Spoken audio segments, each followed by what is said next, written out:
બાંગ્લાદેશમાં હિન્દુઓ પર અત્યાચારો વધી રહ્યા છે, જેને લઈને આજ રોજ આમ આદમી પાર્ટી દ્વારા જિલ્લા કલેક્ટરને આવેદનપત્ર આપી રજૂઆત કરવામાં આવી હતી। મોટી સંખ્યામાં આમ આદમી પાર્ટીના કાર્યકર્તાઓ બેનરો સાથે આ વિરોધ પ્રદર્શનમાં જોડાયા હતા અને કલેક્ટરને રજૂઆત કરી હતી।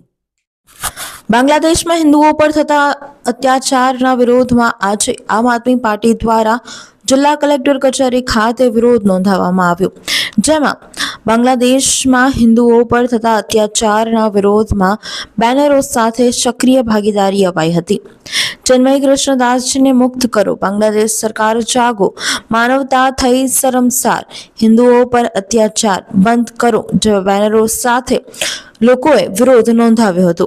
નોંધનીય છે કે આ દેખાવમાં સ્વામિનારાયણ મંદિરના આચાર્ય હેમેન્દ્ર પ્રસાદ, નાગરવેલ હનુમાનજી મંદિરના મહંત હીરાલાલ મહારાજ, ગત રોડ ગૌશાળાના શિવનારાયણદાસ અને સમર્થકો પણ મોટી સંખ્યામાં જોડાયા હતા। લોકોએ આદરપૂર્વક સરકારને આ વિધાનના પ્રતીક તરીકે જાગૃત થવા અને બાંગ્લાદેશમાં હિન્દુઓ પર થતા અત્યાચારને અને અન્યાયને રોકવા માટે પ્રયત્ન કરવા માંગણી કરી હતી। આમ આદમી પાર્ટીના પ્રમુખે આ અંગે વધુ જણાવ્યું કે